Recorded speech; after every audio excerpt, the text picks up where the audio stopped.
أعوذ بالله من الشيطان الرجيم بسم الله الرحمن الرحيم.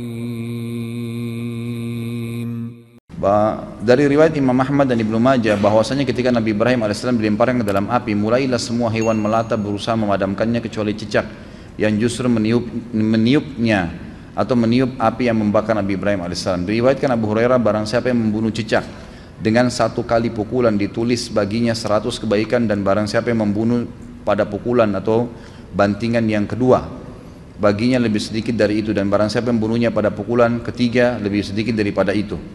Saya masih belum memahami hikmah perintah membunuh cicak. Bukankah cicak tidak membahayakan dan mengurangi populasi nyamuk?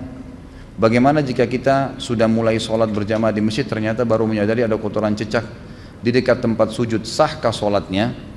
Ini malam ini kemana-mana pertanyaannya nih. Ini masalah sumpah.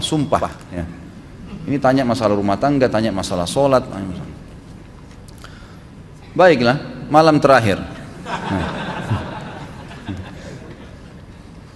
Hadis ini hadis sahih.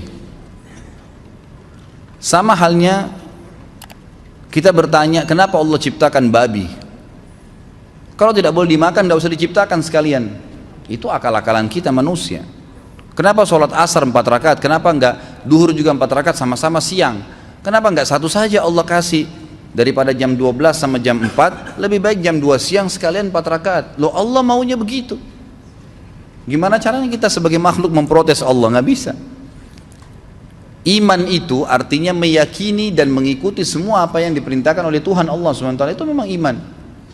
Kalau masalah hikmah bisa ada atau tidak ada, tanpa ada pun tetap kita menerima hukum Allah Subhanahu Wa Taala.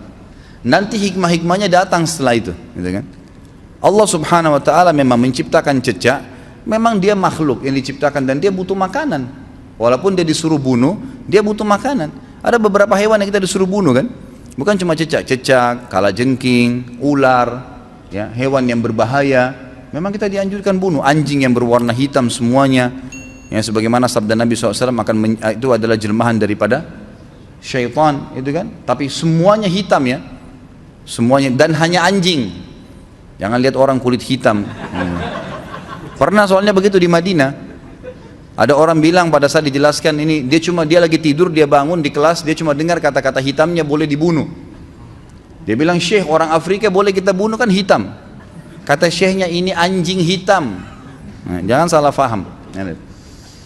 Jadi memang diperintahkan membunuh cicak, membunuh tikus, membunuh ular, kalajengking, itu perintah dari Allah SWT. Apa hikmahnya? Allahu a'lam.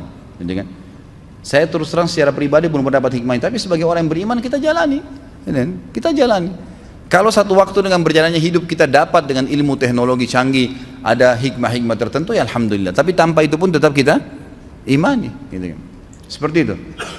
Kalau ada kotoran cicak, sesuatu yang kita tidak tahu memang dasarnya. Kita lihat pada saat sudah bangun dari sujud atau rakaat pertama, pas rakaat kedua kelihatan ada seperti kotoran cicak. Ragu, pindah tempat. Bisa kita melangkah ke kanan atau ke kiri, gitu kan? Itu bisa pindah. Itu satu jalan solusi yang disampaikan oleh para ulama fikih. Jadi kita bisa pindah. Dan masalah sebelumnya kita kalau tidak tahu sempat tersentuh itu tidak ada hubungannya. Itu berhubungan dengan masalah orang tidak tahu.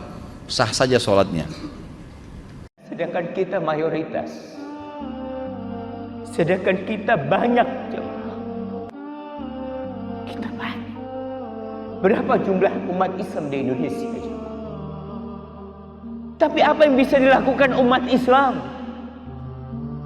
Seharusnya mereka mewarnai negeri ini.